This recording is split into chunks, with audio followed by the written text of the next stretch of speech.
Em meio a uma estrada de terra esquecida pelo tempo, cercada por árvores retorcidas e céu encoberto, surge o convento de Santa Amélia.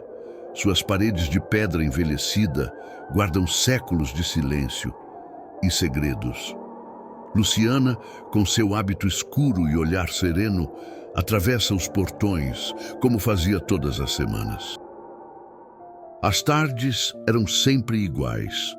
Luciana dava aulas para as crianças da vila, lições de leitura, catecismo, pequenas risadas que enchiam o salão de aula com vida.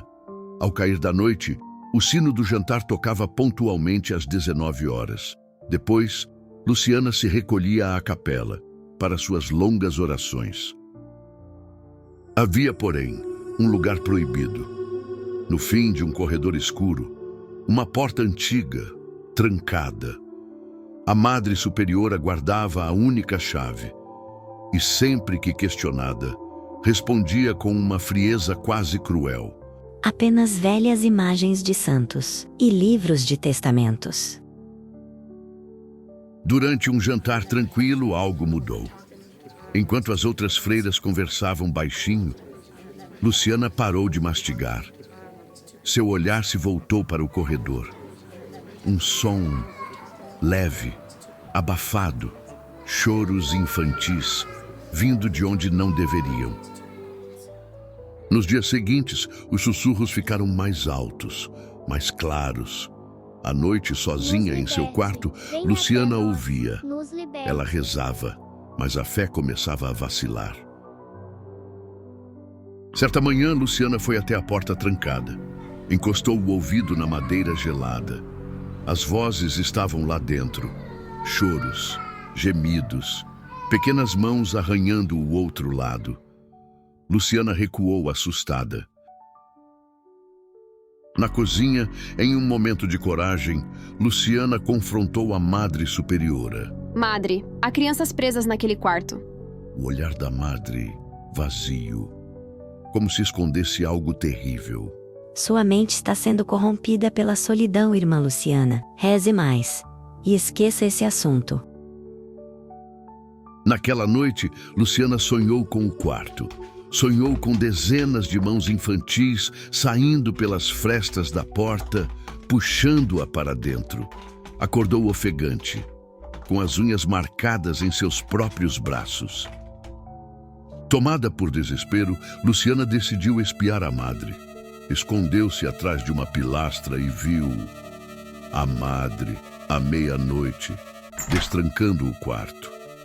A porta abriu e uma névoa escura escapou pelas frestas. Luciana viu através da fresta da porta, no chão, um círculo de velas, no centro, um pentágono de sangue. A Madre, ajoelhada, murmurando palavras em uma língua esquecida. Tomada por pavor, mas também por compaixão pelas vozes que suplicavam, Luciana decidiu que, na próxima noite, abriria o quarto, custasse o que custasse. Com uma faca de cozinha, Luciana forçou a fechadura. A porta cedeu com um estalo seco. O frio cortante a envolveu. Lá dentro, as marcas de mãos nas paredes, bonecas de pano com bocas costuradas, brinquedos quebrados espalhados pelo chão, no teto, ganchos enferrujados. As vozes agora eram gritos desesperados. De dentro das paredes, silhuetas de crianças surgiram, olhos fundos, pele cinzenta. Quando tentou fugir, Luciana sentiu uma presença atrás de si. Virou-se e viu a Madre Superiora, mas já não era ela. Seus olhos eram completamente negros, a pele pálida, os lábios movendo-se como se várias vozes falassem ao mesmo tempo. Agora você viu. A porta se fechou atrás de Luciana com um estrondo. Um grito abafado ecoou pelo convento. Depois, apenas silêncio. O convento de Santa Amélia está mergulhado em silêncio. Após o desaparecimento de Luciana, o corredor do quarto proibido parece mais escuro, como se a própria luz tivesse sido engolida. Nenhuma freira ousa se aproximar da porta. O som de sinos ao longe é abafado, como se o tempo ali tivesse parado. Ao amanhecer, um homem caminha pela trilha coberta de névoa. Em sua batina negra, traz consigo um crucifixo de ferro e um pequeno livro de orações. É Padre Miguel, enviado após o pedido desesperado de uma das freiras. O mal tomou conta, padre. Padre Miguel entra na capela e ajoelha-se em silêncio. Um arrepio percorre sua espinha. Ao iniciar uma oração, uma vela acende sozinha. Algo observa. Com a chave deixada por Luciana, Padre Miguel abre lentamente a porta do quarto trancado. O cheiro de mofo, sangue seco e incenso queimado invade o corredor. No chão, símbolos pagãos, pedaços de brinquedos partidos, um diário coberto de poeira. Padre Miguel lê as últimas anotações de Luciana. As palavras se tornam mais urgentes a cada página. As crianças me chamam, estão presas entre mundos. A madre, ela as ofereceu. Nos liberte. De dentro das paredes, sussurros surgem. As vozes infantis se multiplicam, mãos translúcidas saem das frestas, olhos tristes surgem nas sombras. Nos liberte. Padre Miguel ergue o crucifixo. Padre Miguel confronta as freiras no refeitório, olhares vazios. Algumas tremem, outras desviam o olhar. A madre disse que era a vontade dele. Atrás do altar da capela, em um espaço oculto, Padre Miguel encontra o corpo de Luciana, ajoelhado, com os olhos completamente brancos e uma expressão de medo no rosto.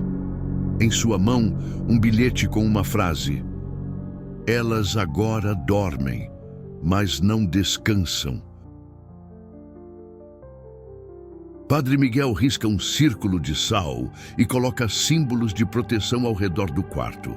Abre o livro antigo, coloca o crucifixo no centro. As velas se acendem sozinhas. Do fundo do convento, passos arrastados. A porta se abre. A Madre Superiora, agora deformada, com a pele acinzentada e olhos completamente negros, encara o padre. Ela não fala, apenas sorri. Padre Miguel começa a oração. A voz da madre se mistura com gritos de crianças, como se todos falassem por ela. O chão treme, as paredes sangram, as velas piscam.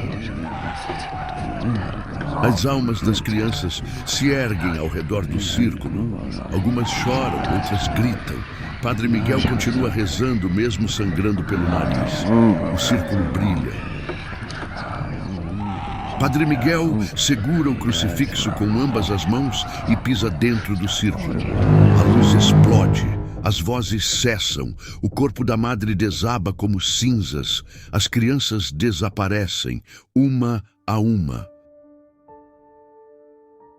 No dia seguinte, o convento está em paz. As freiras caminham como se tivessem acordado de um longo pesadelo. Padre Miguel reza sozinho na capela. Luciana é enterrada no jardim. As flores finalmente florescem. À noite, enquanto Padre Miguel fecha seu livro, uma última voz ecoa atrás dele, Ainda falta infantil, uma. suave. Se você gosta do conteúdo do canal e quer ajudar a manter esse projeto no ar, considere fazer uma doação. Qualquer valor já faz uma grande diferença e nos ajuda a continuar trazendo vídeos com ainda mais qualidade para você. O link para doar está na descrição. Muito obrigado pelo apoio. Obrigado por assistir o vídeo. Deixe seu like, inscreva-se no canal e clique no sino de notificações para receber novos vídeos. Deixe também seus comentários, isto ajudará o canal a crescer.